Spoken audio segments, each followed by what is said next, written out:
بسم اللہ الرحمن الرحیم۔ کاشانہ بصیرت کے یوٹیوب چینل سے آپ سے مخاطب ہیں۔ جس کتاب کا مطالعہ ہم کر رہے ہیں اس کا نام ہے غدیر، قرآن، حدیث اور ادب میں۔ اس کا والیوم 4 ہم پڑھ رہے ہیں، اور والیوم 4 پڑھتے ہوئے ہم نے پیج نمبر 194 تک ہم پہنچے تھے 12ویں پارٹ میں اس کے۔ اب 13واں پارٹ اسٹارٹ کرتے ہیں پیج نمبر 195 سے۔ ابو علی بصیر، وفات سن 422 ہجری۔ پاک ہے وہ ذات جس کا آسمان و زمین میں کوئی مثل و نظیر نہیں، اپنے اقتدار و قدرت کو تمام عالموں پر محیط کر رکھا ہے۔ میں گواہی دیتا ہوں کہ اس کے سوا کوئی خدا نہیں، اور خاتم المرسلین ہمارے نبی ہیں۔ آسمان کے پروردگار نے ان کا نام احمد رکھا ہے۔ ان کی بعثت کے دن زمین جگمگا اٹھی اور حق تمام کائنات میں واضح ہو گیا۔ غدیر کے دن حیدر کو آپ نے اپنا بھائی بنایا اور آپ خود ان کے بھائی ہو گئے۔ آپ نے مشرکین سے مباہلہ کیا۔ فاطمہ سلام اللہ علیہا ان کے شوہر اور ان کے دونوں بچوں کو ساتھ لے کر۔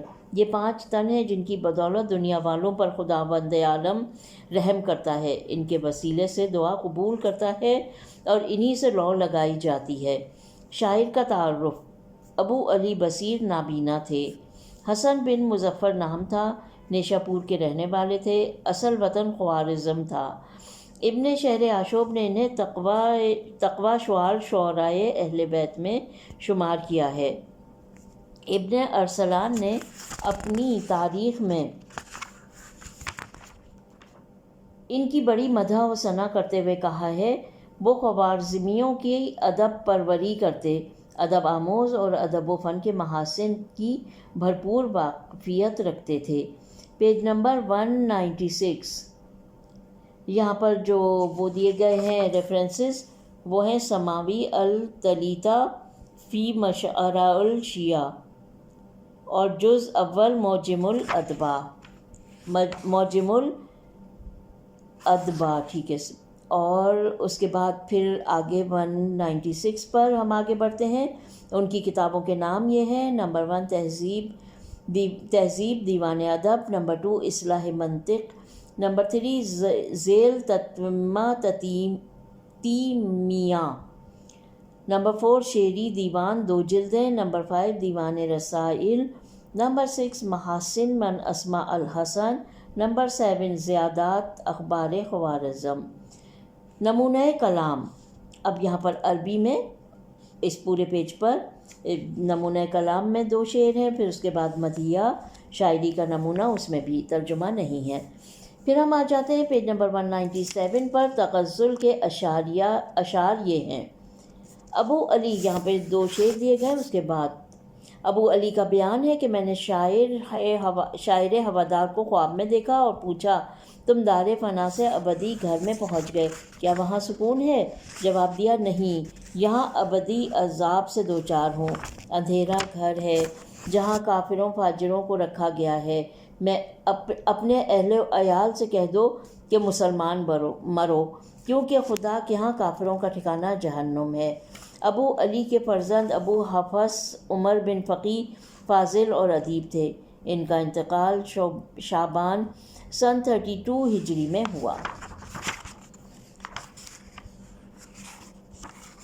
پیج نمبر 197 یہاں پہ اختتام پذیر ہوا، اور یہیں پر ابو علی بصیر کے حالات زندگی بھی اختتام پذیر ہوئے۔ پیج نمبر 198 پر کچھ نہیں لکھا ہوا ہے، بلینک ہے وہ پیج۔ اب ہم آ جاتے ہیں ابو العلا المعری کے حالات زندگی جانتے ہیں۔ Page number 199۔ ولادت 363، وفات 449 ہجری۔ 11 اشعار میں سے آخری 2 شعروں کا ترجمہ جو غدیر اور تشیع سے متعلق ہیں۔ پہلے عربی میں شعر ہے، پھر نیچے ترجمہ۔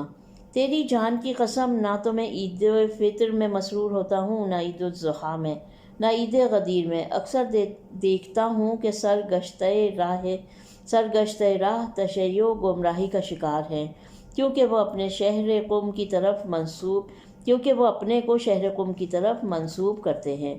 شعر اور شاعر پر تحقیقی نظر۔ یہ اشعار ابوالعلا معمری کے قصیدے کے ہیں جسے لزوم ما لا یلزم میں نقل کیا گیا ہے۔ مصری شاعر نے غدیر خم کے متعلق لکھا ہے کہ یہ مکہ و مدینہ کے درمیان 3 میل کے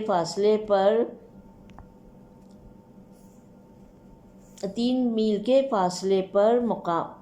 اب یہاں پر جو لکھا ہوا ہے وہ کلیئر نہیں ہے، واضح نہیں ہے، تو اب ہم اس کو کس طرح سے پڑھا جائے کہ یہ مکہ و مدینہ کے درمیان 3 میل کے فاصلے پر ہے۔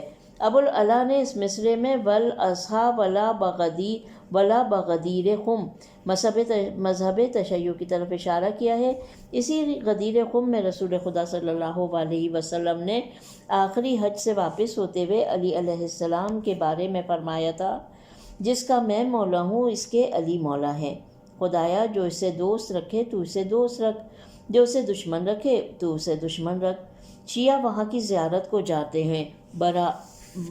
بنا برئیں شیعوں کا شاعر کہتا ہے، اب یہاں پر شعر دیا گیا ہے پیج نمبر 200 پر۔ مناسب ہے کہ ان شعروں کی شرح میں الغدیر جلد اول کا مطالعہ کیا جائے، جس میں طبقات روایان حدیث اور اس شاعر مصری کا تذکرہ کیا گیا ہے۔ شاعر: اکثر لوگوں نے ابوالعلا معمری کے حالات لکھے ہیں جو لوگوں میں کافی مشہور ہیں۔ اس کا شعری دیوان اس کے نابغہ محضر ہونے پر گواہ ہے۔ عمر بن احمد حلی نے اس کے حالات پر بہترین کتاب الانصاف والتحری فی دفع الظلم والتجری عن ابوالعلا معمری لکھی ہے۔ اس کتاب کا خلاصہ تاریخ حلب جلد 4 میں کیا گیا ہے۔ اس کی فہرست مندرجہ ذیل ہے: نسب، خاندانی حالات، خانوادہ، ولادت و تربیت، علمی اشتغال و مشائق وقرا کتاب، تالیفات لگ بھگ 65 رسائل، سفر بغداد اور معمری واپسی، ذکاوت و ذہانت، خلفاء و امراء کی یہاں عظمت، دولت کی کمی کے باوجود ثقافت، عفت، ایک فصل کتاب فصول و غایات سے، ابوالعلا سلاطین کی نظر میں، بد عقیدہ کہنے والوں پر ایک نظر، خوش عقیدہ کہنے والے، وفات و میراثی، حسن عقیدہ پر آخری بات۔ یہاں پر ان کے بھی حالات زندگی، بس ابوالعلا معمری کے حالات زندگی یہیں تک لکھے گئے ہیں۔ اب ہم آ جاتے ہیں پیج نمبر 201 پر، جہاں پر المبیت فی الدین، وفات سن 470 ہجری، 67 شعروں کے قصیدے میں علامہ امینی رحمۃ اللہ علیہ نے یہاں پر 36 شعر درج کیے ہیں۔ موضوع ولایت سے متعلق 17 شعروں کا ترجمہ پیش ہے۔ شعر 20 تاخیر: جمہور کے افراد جو تعداد میں زیادہ ہیں کہتے ہیں کہ کوثر و سلسبیل ہمارے لیے ہے، اس دنیا کے بعد اس دنیا میں پاکیزہ اور اچھا کھانا پانی ملے گا۔ ان کی تمام باتیں بازاری اور پروپیگنڈا ہیں، عقل کی روشنی میں ناقابل قبول۔ جس امت نے امام کا حق امامت ضائع کیا وہی سیاہ رو ظلوم و جہول ہے، بدگوہر انسان لیکن شیطان صفت، فریب کار و ذلیل ہے، گمراہ رشتہ دین میں سرگشتہ۔ ان پر وائے ہو، انہوں نے میدان کربلا میں اساس دین کو الٹ دیا۔ اس اجمال میں بڑی تفصیل پوشیدہ ہے۔ انہوں نے دین کی مہار عورتوں اور ہجڑوں کے حوالے کر دی، ایسے کمزوروں کے ہاتھوں میں کہ جن میں رہبری کی صلاحیت نہ تھی۔ آگے فرماتے ہیں، اگر وہ چوپائے حقیقت ہوتے تو ان کی بات کی پیروی کرتے کہ جب رسول صلی اللہ علیہ وسلم نے قیام فرمایا تھا اور اس سلسلے میں آیت بلغ نازل ہوئی غدیر قم میں جبرائیل یہ آیت لے کر نازل ہوئے تھے، وہی مرتضیٰ علی علیہ السلام صاحب حق ولایت آیت قرآنی اس پر گواہ ہے۔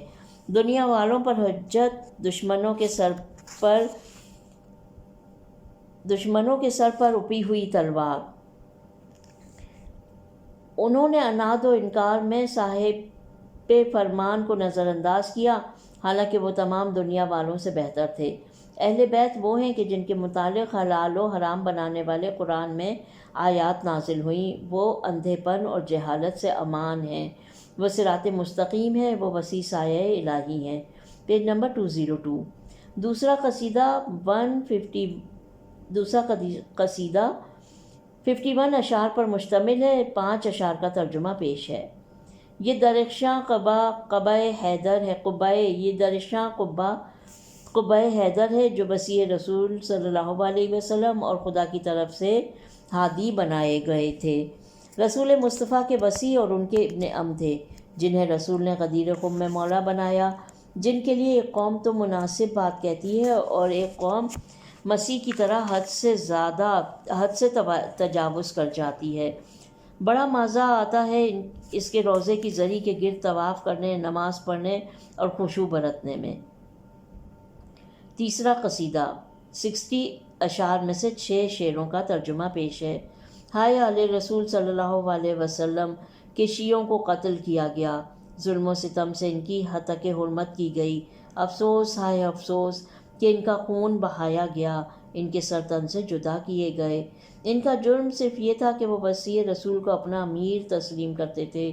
جس طرح ان لوگوں نے دشمنی قریش کا بہانہ کیا اور غدیر کے فرمان ولایت کو چھوڑ دیا، اے بدترین قوم، تم نے شقاوت و عناد میں راہ ہدایت کو مسدود کر دیا، آفتاب ہدایت کے چہرے کو تیرہ و تاریک کر دیا۔ قیامت میں شاپہ محشر تمہارے حریف ہوں گے، خدا کی طرف سے جہنم میں تمہارا ویل و ثبور ٹھکانہ ہے۔ پیج نمبر 203 شعری تحقیق۔ یہ قصیدہ معید نے فتنہ بغداد کے سلسلے میں کہا تھا جو سن 443 ہجری میں واقع ہوا۔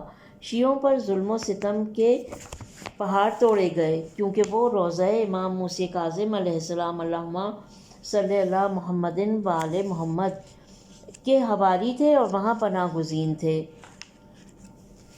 کامل بن اسیر میں اس فتنے کا سبب یوں مندرج ہے کہ اہل کرخ نے دروازہ سماکین بنانا شروع کیا اور قلائین بقیہ باب مسعود بنانے لگے۔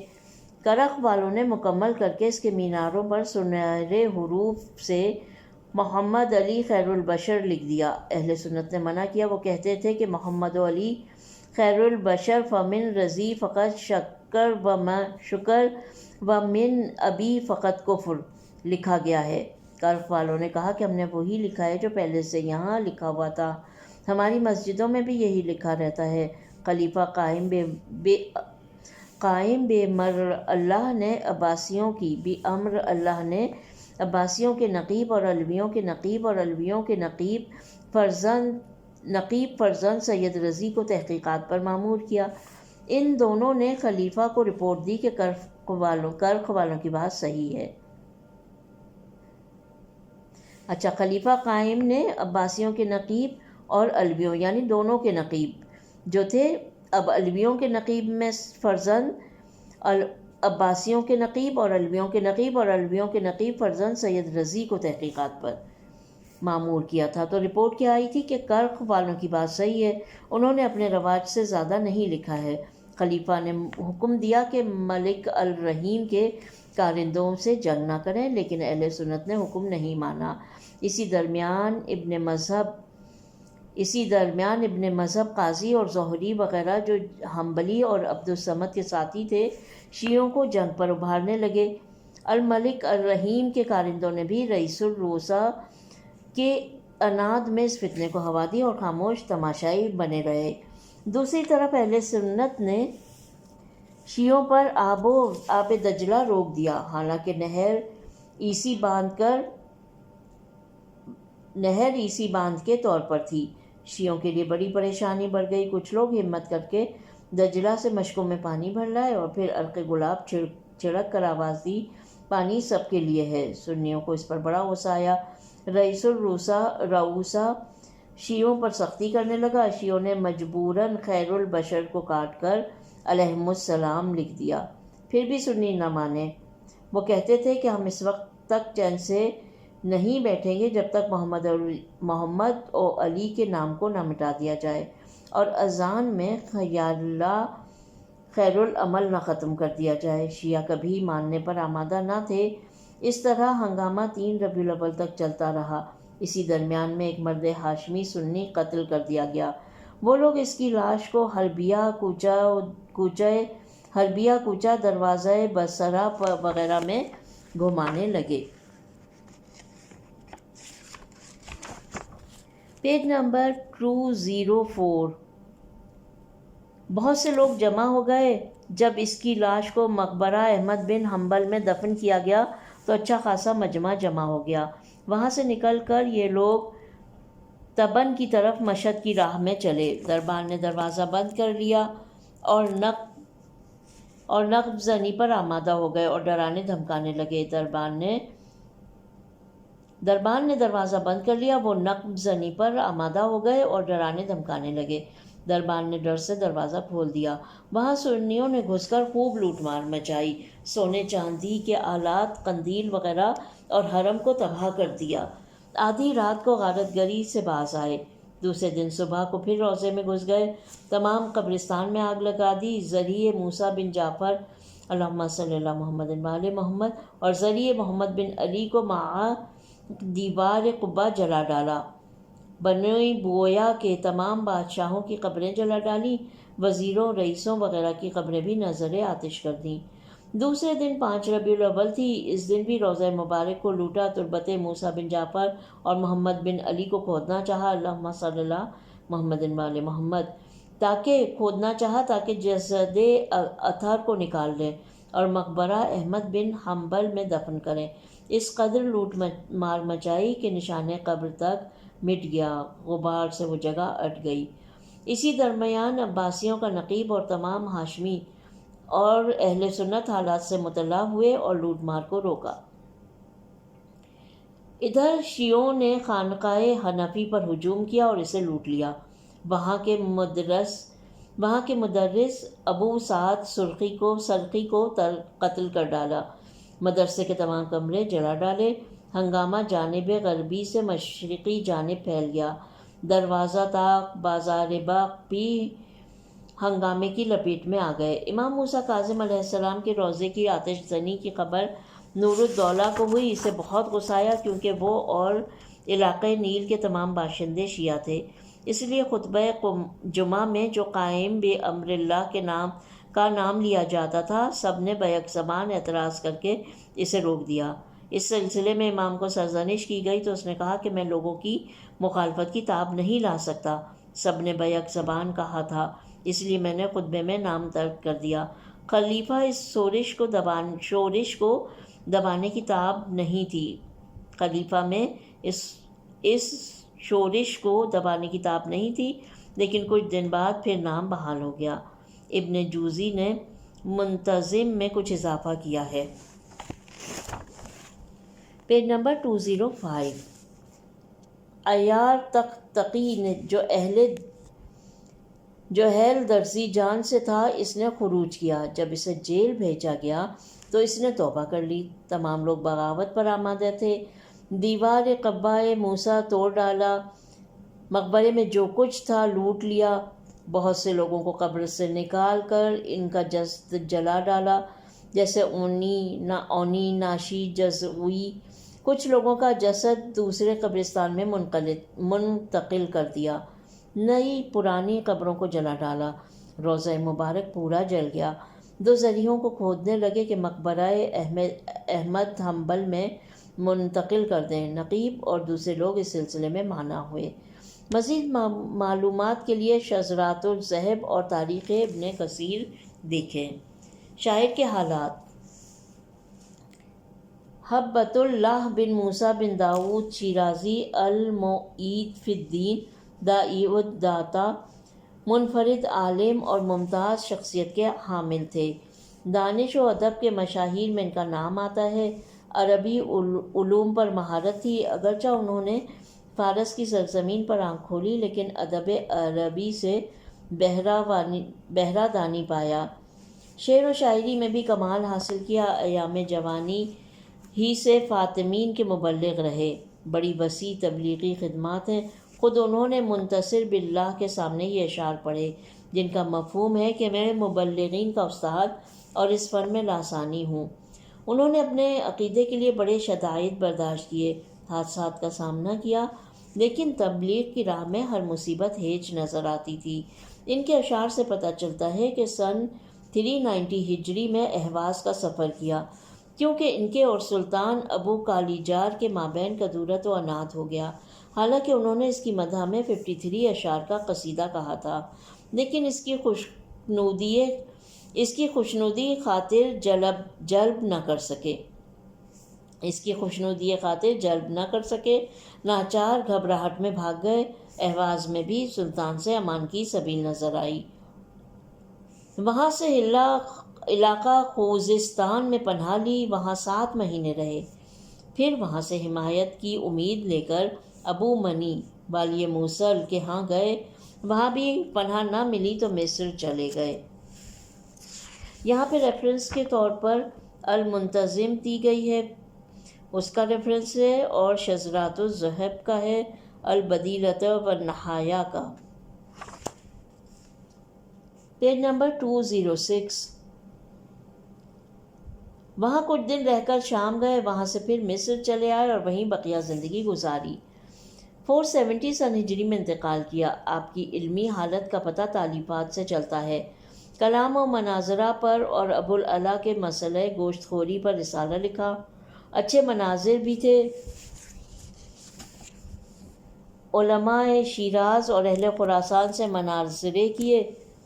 تالیفات مندرجہ ذیل ہیں: مجلس موعیدیہ، مجالس ماتسریہ، دیوان موعد، سیرہ موعد، دیوان موید، سیرہ موعد، شرح عماد، ایذا و تبصیر در فضیلت روز قدیر، ابتدا و انتہا، جامع الحقائق، قصیدہ اسکندریہ، نہج العبارہ، سوال و جواب، اساس التاویل۔ یہاں پر ان کے حالات زندگی ختم ہو جاتے ہیں اور ہم آگے بڑھتے ہیں جہاں پر ابن جبر مصری کے حالات ہیں۔ پیج نمبر 207 پر 106 شعروں کا قصیدہ ہے جس کا مطلع یہ ہے، پھر یہاں پر عربی میں شعر ہے، موضوع غدیر سے متعلق: اے امت سرگزشتہ گمراہ، اے امت سرگزشتہ گمراہ، تمہارے خام پیر صاحب نے تمہیں گمراہی کی راہ پر ڈال دیا۔ وہ خائن تھے جنہیں امین سمجھتے ہو، حق امامت ضائع کیا۔ آگے کہتے ہیں، اور یوم غدیر خم جو تم سے تاکیدی عہد لیا گیا، اس کے ساتھ غداری کی تو تم بدعہدی کی معذرت میں کیا کہو گے؟ حق سے منہ پھیر لیا، باطل کی طرف دوڑ پڑے، بہت جلد اپنا انجام دیکھو گے۔ خدا کے لیے بتاؤ کہ تم نے ایسے وصی رسول سے روح گردانی کی، ان کی جوتیوں کا پاسنگ بھی دوسرے لوگ نہیں۔ قسم خدا کی، محبت حیدر وہی نعیم ہے جس کے متعلق قیامت میں باز پرس ہوگی، لیکن اس خاندان سے عناد نے تمہیں دھتکار دیا جو تمام علوم کا دانا اور تمام مشکل مسائل کا حل کرنے والا تھا۔ تم اس کا تقابل ایسے شخص سے کرتے ہو جس پر شیطان سوار رہتا ہے۔ خود اس کی گواہی اس بارے میں ہے جو کافی ہے، جس نے بروز جنگ ہر ایک کی گردن اڑائی اور کمر سے 2 ٹکڑے کیے۔ جبرائیل نے اس کی سہولت و ستوت دیکھ کر کہا، ذوالفقار کی طرح کوئی تلوار نہیں اور علی علیہ السلام کی طرح کوئی جوان نہیں۔ ایسے کا تقابل ایسے بزدل سے کرتے ہو جو جنگ کی ہال سے میدان چھوڑ کر بھاگ جاتا ہو۔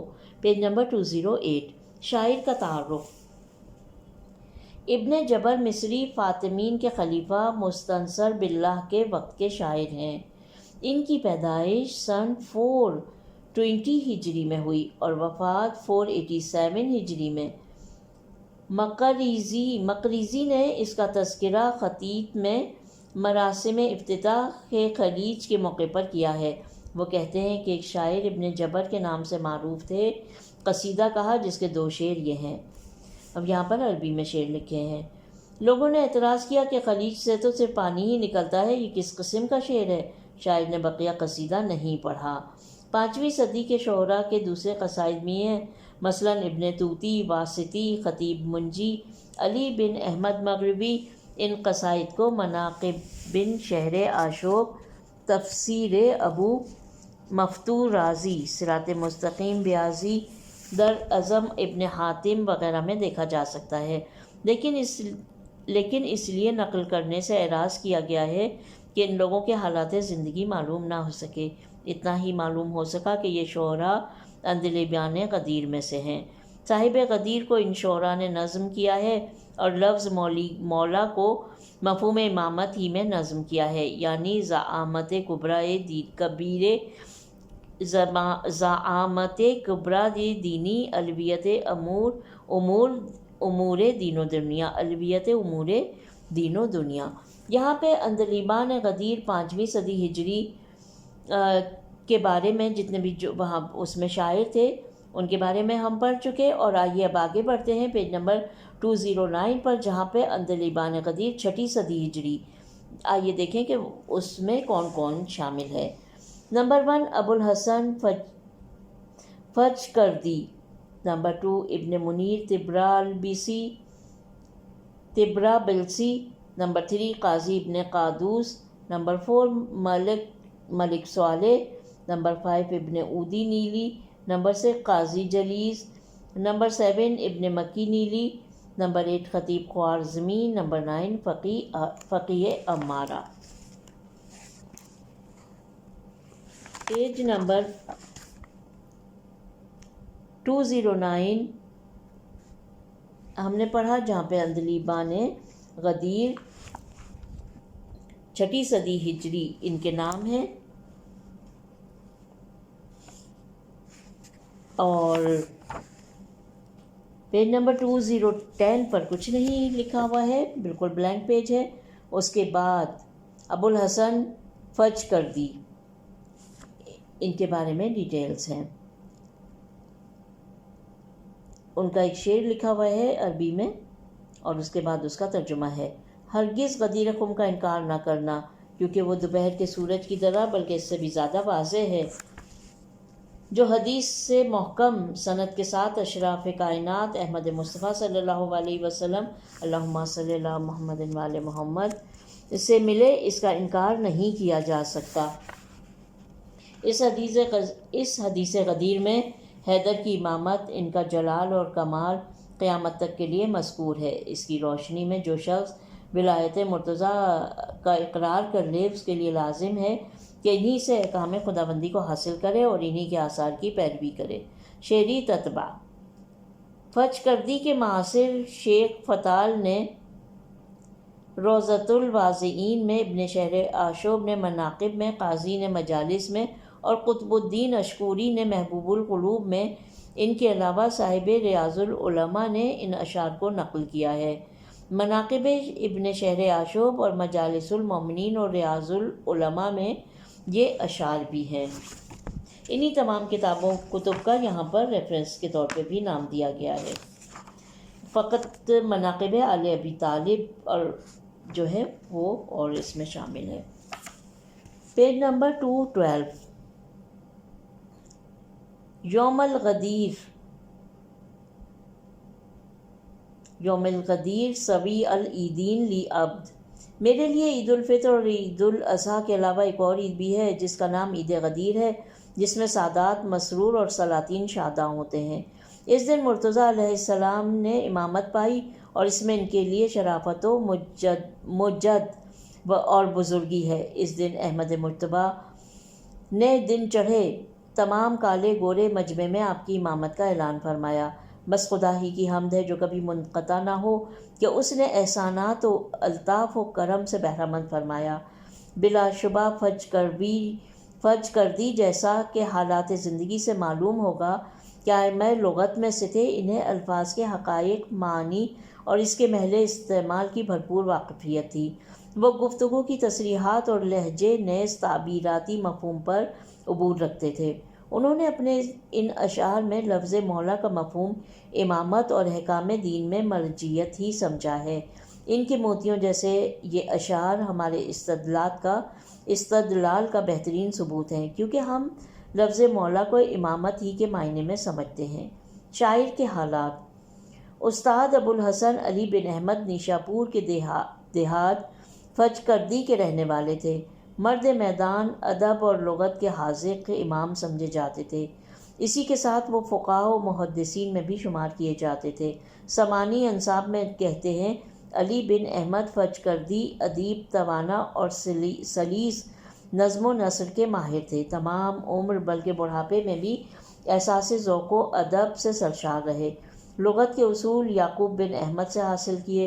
پاک دامن، بے تکلف، خوش بیان، حق شناس اور خوش کردار تھے۔ بڑھاپے میں گھٹیا کا مرض لاحق ہو گیا تھا، اس لیے خانہ نشین ہو گئے۔ احباب علماء سے ملاقات کرنے سے معذور ہو گئے تھے، اس لیے نیابت میں دوسروں کو بھیج کر تحقیقی کام انجام دیتے۔ قاضی ناصحی سے علم حدیث حاصل کیا اور مجھے تمام مسموع حدیثوں کی روایت کا اجازہ مرحمت فرمایا۔ شب جمعہ 13 ماہ رمضان سن 513 ہجری وفات پائی۔ جامع قدیم میں نماز جنازہ ہوئی اور مقبرہ نوح واقع در 13 میں دفن ہوئے پیج نمبر 213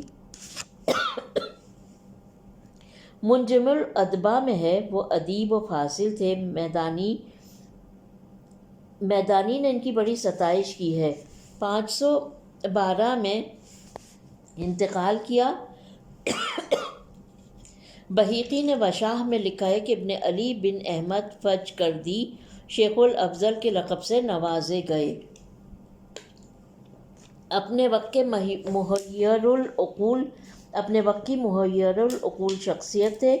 استاد فن، سرآمد روزگار، نکتہ پرداز اور شیریں سخن تھے۔ عبدالغفار فارسی کہتے ہیں، علی بن احمد ادیب، توانا، سلیس نثر و نظم کے ماہر تھے۔ لغت کو یعقوب بن احمد ادیب سے حاصل کیا، پھر خود استاد ہو گئے۔ آخر عمر میں گٹھیا کا مرض لاحق ہو گیا اور نیشاپوری سن 513 ہجری 13 رمضان کو انتقال کیا۔ فجکردی کے معاصر انشائیہ نگار اسد بن مسعود زمی کہتے ہیں، یہاں پر عربی میں شعر ہے، سیوطی اور ہموی نے بھی بڑی ستائش کی اور وفات کا سال 513 سن ہجری بعمر 80 سال لکھا ہے۔ استاد فتال نیشاپوری روضۃ الواضعین میں کبھی شیخ الامام اور کبھی شیخ الادیب کے نام سے یاد کرتے ہیں۔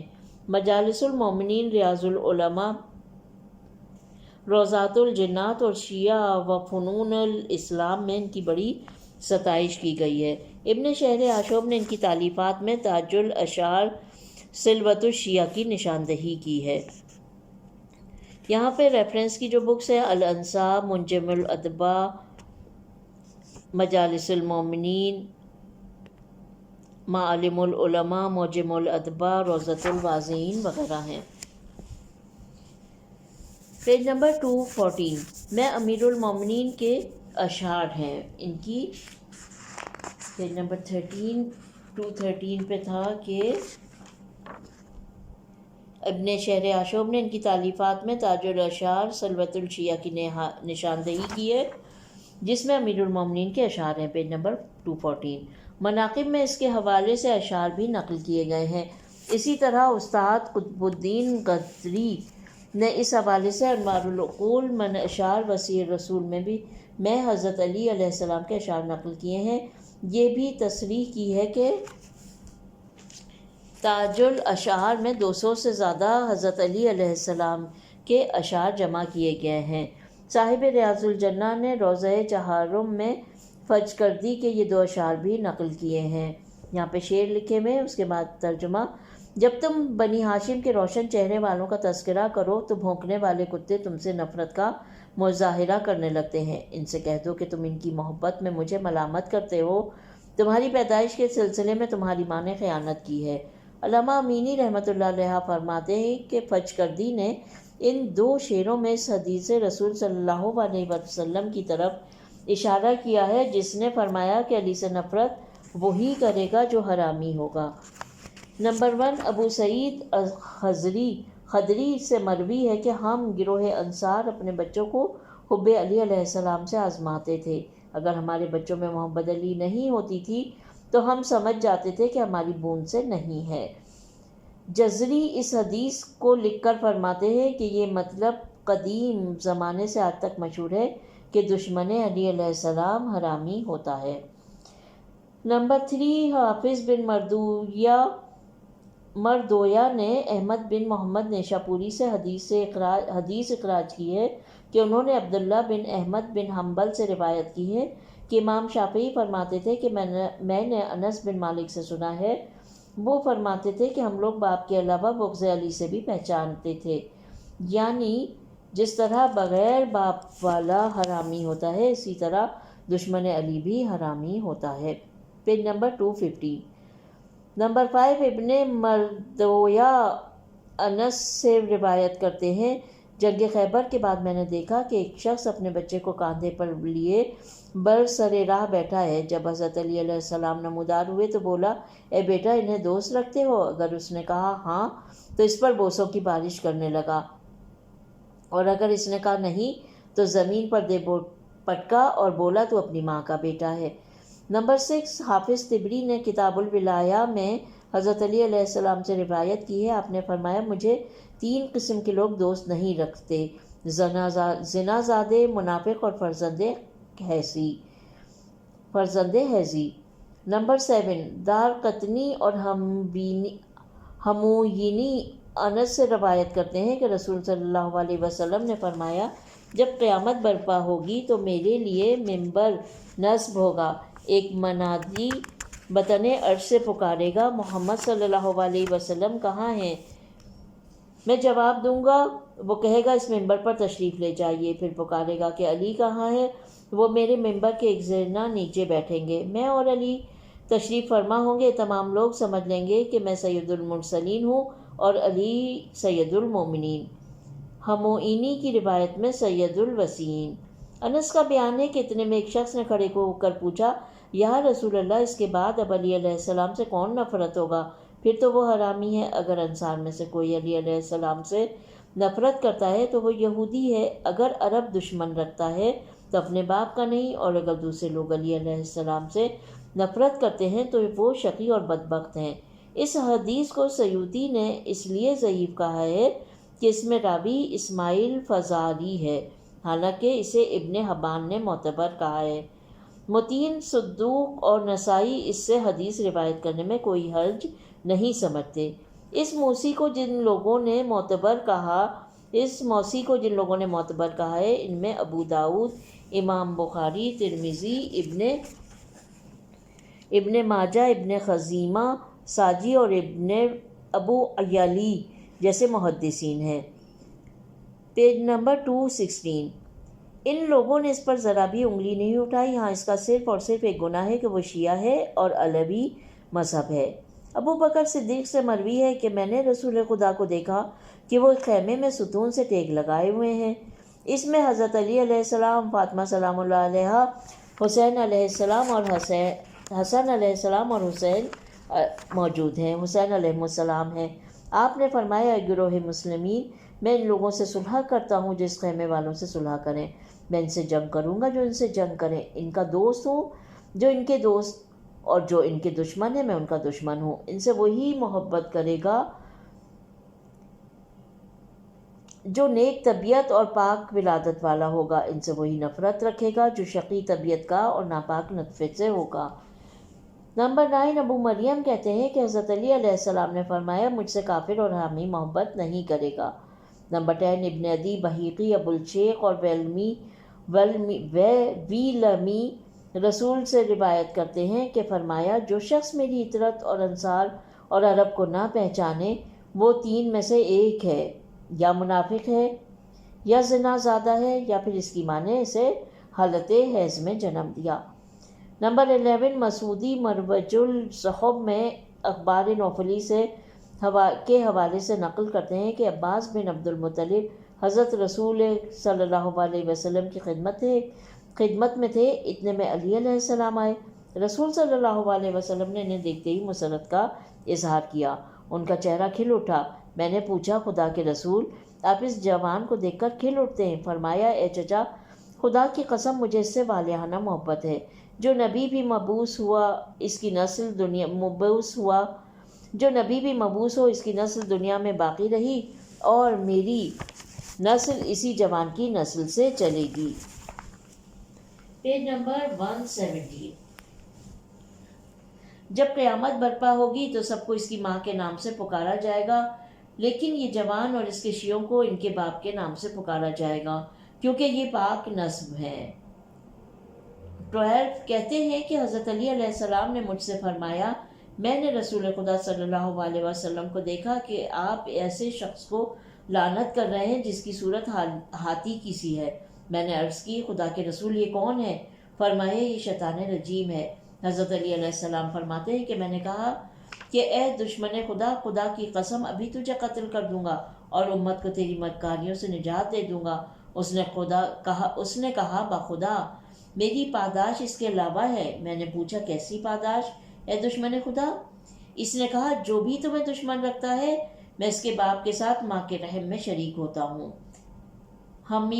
ہموئینی فرائد میں ابو الحسن واحدی کی سند ہے اور زرندی نظم ربی بن سلیمان سے نقل کرتے ہیں کہ امام شافعی سے کہا گیا کہ کچھ لوگوں کو فضائل علی علیہ السلام سننا ناقابل برداشت ہوتا ہے۔ اگر کوئی علی علیہ السلام کا نام لیتا ہے تو کہتے ہیں یہ رافضی ہے۔ یہ سن کر شافعی نے یہ شعر اشعار نظم کر کے سنائے، جن کا ترجمہ یہ ہے کہ جب کسی بزم میں علی علیہ السلام و فاطمہ سلام اللہ علیہ اور ان کے دونوں فرزندوں کا تذکرہ ہوتا ہے اور وہ کہتے ہیں کہ اس کے علاوہ کوئی ذکر کرو تو میں سمجھ جاتا ہوں کہ یہ بدکار عورت کی اولادیں ہیں۔ جب ان کے سامنے علی علیہ السلام اور ان کی اولاد کا تذکرہ ہوتا ہے تو وہ دوسرے محمل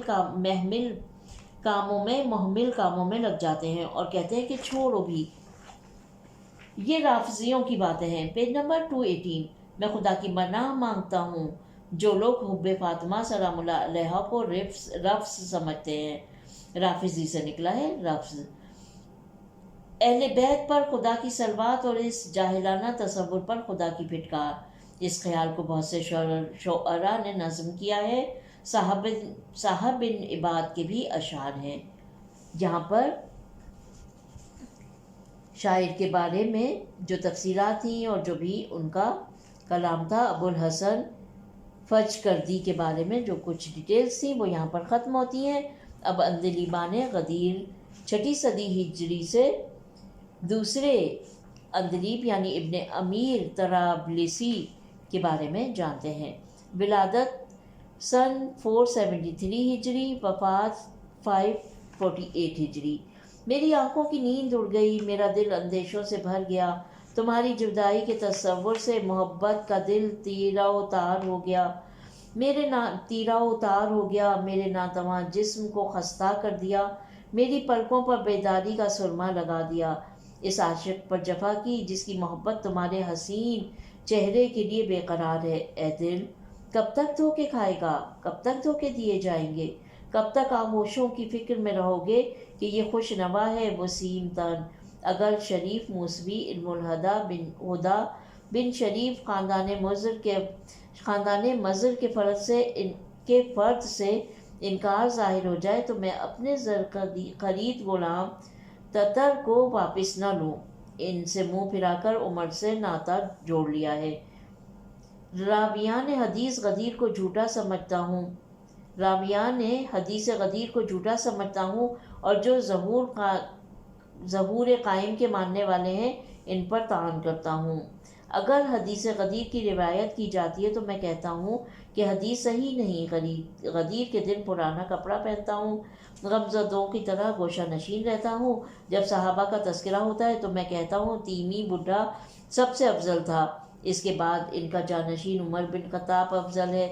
اس نے آل رسول پر عناد کی تلوار ہرگز نہیں چلائی، اور انہوں نے کبھی فاطمہ زہرا سلام اللہ علیہا کو میراث سے محروم نہیں کیا۔ میں کہتا ہوں کہ یزید نے ہرگز شراب نہیں پی، پیج نمبر 220۔ نہ وہ فاسق و فاجر تھا، اس نے کہا تھا کہ فرزندان فاطمہ کو آزاد کر دو۔ شمر نے حسین کو قتل نہیں کیا، نہ ابن سعد نے غداری کی۔ عاشورہ کے دن بالوں میں کنگھی کرتا ہوں، مانگ نکالتا ہوں، اس دن روزہ رکھتا ہوں اور دوسرے ایام میں روزے رکھتا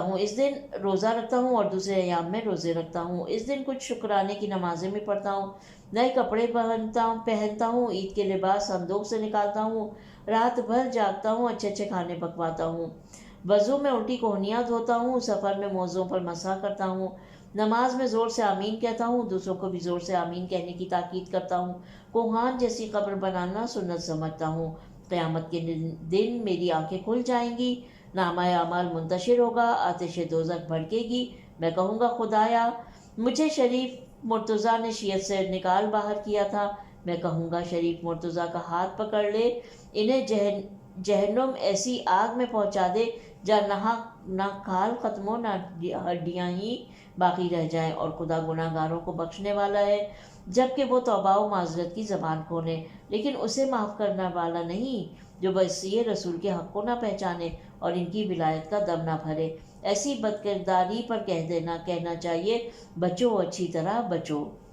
تحقیقی نظر، فنی محاسن سے بھرپور یہ قصیدہ تنزیہ ہے جس کے میں نے یہاں 39 شعر نقل کیے ہیں۔ پورا قصیدہ 106 شعروں پر مشتمل ہے جسے ابن حجہ حموی نے ثمرات الاوراق میں نقل کیا ہے۔ قضایۃ الادب میں 68 اشعار ہیں، پیج نمبر 221۔ پورا قصیدہ تذکرہ ابن عراق، مجالس المؤمنین، انوار الربیع، کشکول، بحرانی، نامہ دانشوران، تزیین الاسواق، نسیمۃ السحر اور العمل میں مرقوم ہے۔ ابن منیر شاعر نے ایک ہدیہ شریف موسوی کی خدمت میں سیاہ فام غلام کے ذریعے بھیجا۔ شریف نے انہیں خط لکھا، اما بعد اگر آپ کو معلوم ہوتا کہ عدد میں ایک سے کم بھی کوئی عدد ہے یا سیاہی سے بھی زیادہ بدتر کوئی رنگ ہے تو آپ اسی کو میرے پاس ہدیہ بھیجتے۔ ابن منیر نے قسم کھا لی کہ اب جب بھی ہدیہ بھیجیں گے تو سفید فام غلام کے ذریعے بھیجیں گے۔ چنانچہ انہوں نے ایک گراں بہا تحفہ مہیا کر کے اپنے محبوب ترین تاتاری غلام کے ہاتھ تحفہ روانہ کیا۔ شریف مرتضیٰ نے تحفہ اور غلام دیکھا تو سمجھے کہ غلام بھی تحفے کا جز ہے، غلام کو روک لیا۔ غلام کے بغیر ابن منیر کو چین نہیں تھا۔ ابن منیر کو اس صورتحال سے بڑی اذیت تھی، غلام کو بلانے کی کوئی ترکیب سمجھ میں نہیں آ رہی تھی۔ انہوں نے یہ قصیدہ کہہ کر خدمت شریف میں روانہ کیا۔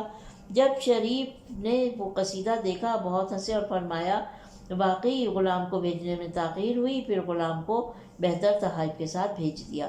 ابن منیر نے مزید 2 شعروں میں شریف کی مدح کی ہے۔ متذکرہ قصیدے کی تخمیس علامہ شیخ ابراہیم یاحیی عاملی نے کی ہے جسے مجموع الرائق پر دیکھا جا سکتا ہے۔ پہلی بیت ہے، یہاں پر وہ لکھی ہوئی ہے، اس کا ترجمہ نہیں ہے۔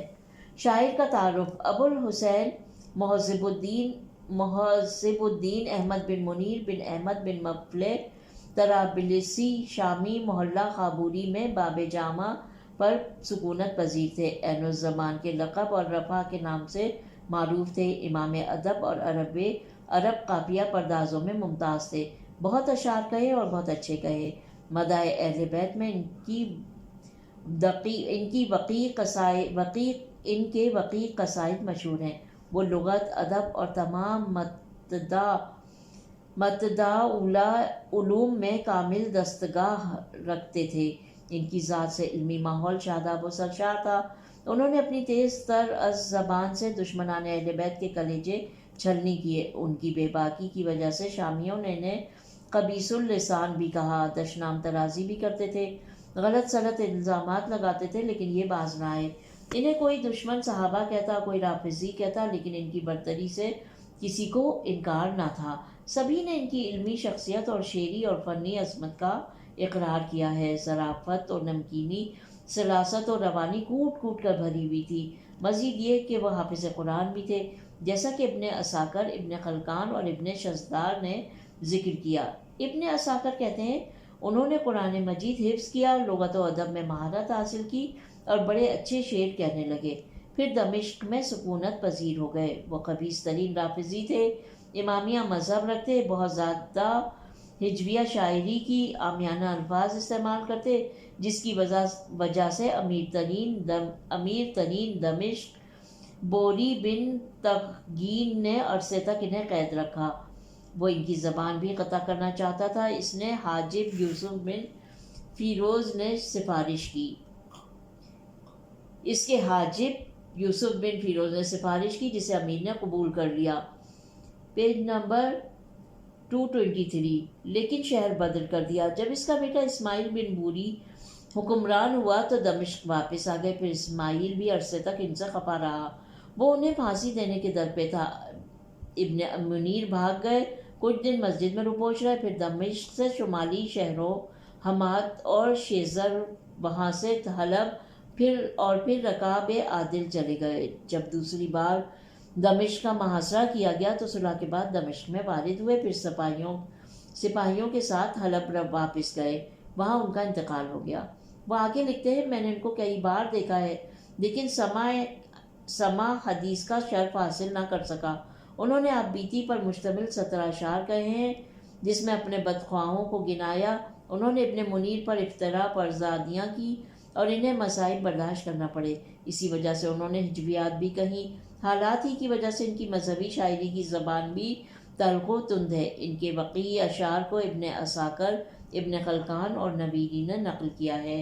ابن منیر اور ابن قصیر رانی شاعر کے مابین ادبی نوک جھونک برابر رہتی تھی۔ اتفاقاً اتابک عماد الدین زنگی امیر شام، جبکہ قبیلہ بجس کا محاصرہ کیے ہوئے تھے۔ قلعے کے اوپر سے ایک مغنی نے منیر کے اشعار سنے۔ زنگی کو اشعار بہت پسند آئے، پوچھا اشعار کس کے ہیں؟ کہا گیا ابن منیر کے اشعار ہیں جو حلب میں ہیں۔ اس نے فوراً حلب کے حکمران کو لکھا کہ جس قدر جلد ممکن ہو ابن منیر کو میرے پاس بھیج دیجیے۔ ابن منیر جب زنگی سے ملنے آئے تو وہ قتل کیا جا چکا تھا۔ ابن منیر فوج کے ساتھ پھر حلب چلے گئے۔ جب حلب وارد ہوئے تو ابن منیر نے کہا، آپ کی یہ ساری پریشانیاں اس لیے جھیلنی پڑ رہی ہیں کہ آپ میری ہجو کرتے ہیں۔ ابن منیر قلعہ شیزر میں امرا بنی منقد کے ساتھ نہایت احترام سے رہتے رہے۔ دمشق میں ایک ابو حش نامی تھا جو ظرافت اور بزلہ گوئی میں معروف تھا۔ اس کا ابو الحکم عبید اللہ سے یارانہ تھا۔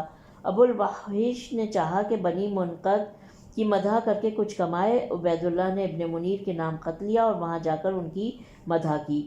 ابن منیر سن 473 ہجری طرابلس میں پیدا ہوئے اور جمادی الاخر سن 548 ہجری میں حلب میں انتقال کیا۔ کوہ جوش پر دفن کیے گئے۔ ابن خلقان کہتے ہیں، میں نے ان کی قبر دیکھی، 2 شعر لکھے ہوئے ہیں۔ ابن خلقان کہتے ہیں، میں نے دیوان ابو الحکم دیکھا ہے۔ ابن مغیر دمشق میں سن 547 ہجری میں مرے اور ان کا ہزلیہ انداز میں مرثیہ بھی مرقوم ہے۔ اس بنیاد پر دونوں اقوال کو جمع کرنے کی صورت میں ممکن ہے انہوں نے دمشق میں انتقال کیا ہو اور حلب میں دفن کیے گئے ہوں۔ ابن منیر کے والد بھی دادا مفلح کی طرح شاعر تھے۔ مفلح طرابلس کے بازاروں میں اونی اشعار پڑھا کرتے۔ ظاہر ہے کہ اونی صرف مدح اہل بیت میں ہی اشعار کہتے، چونکہ بازار طرابلس میں مختلف قوموں کا اجتماع ہوتا، اس لیے نشر فضائل اہل بیت کے خیال سے اونی کے اشعار پڑھتے تھے۔ ابن عساکر اور ابن خلقان نے تحقیر کے بطور لکھا کہ مفلح طرابلس کے بازاروں میں اونی کے اشعار گنگنایا کرتے تھے۔ اصل میں اہل بیت کے ساتھ عناد نے ان سے یہ سب کچھ کہلوایا۔ اصل میں جس طرح مجالس میں قصیدہ خوانی ہوتی ہے، اسی طرح مفلح ایک عظیم شاعر کے کلام پڑھتے تھے نہ کہ وہ گویا تھے۔ ابن منیر کے حالات مندرجہ کتب میں ملتے ہیں۔ نمبر 1 ابن خلکان مجالس المومنین انصاب سمعانی، تاریخ ابن عساکر مرات الجنان، تاریخ ابن کثیر۔ نمبر 7 عمل العمل شذرات الذہب۔ نمبر 8 نسیمۃ السحر۔ نمبر 9 نمبر 10 روضات الجنات۔ نمبر 11 آلام رسکلی۔ نمبر 12 تاریخ آداب اللغت۔ نمبر 13 دائرہ بسطانی۔ نمبر 14 تاریخ حلب۔ یہاں پر آج کی ریڈنگ ہم ختم کرتے ہیں۔ پارٹ 13 اور پیج نمبر 195 سے ہم نے شروع کیا تھا اور اختتام کیا ہے پیج نمبر 225 پر۔ 226 پر کوئی عبارت نہیں لکھی ہوئی ہے، اور اب جب ہم شروع کریں گے انشاءاللہ، اور وہ اگر پروردگار عالم نے توفیق دی تو وہ آخری پارٹ ہوگا ہمارا اس ریڈنگ کا، اس کتاب کی ریڈنگ کا، تو پیج نمبر 227 سے ابتدا کریں گے انشاءاللہ۔ اپنا بہت خیال رکھیے گا، آخری پارٹ کے ساتھ جلد ہی ملیں گے۔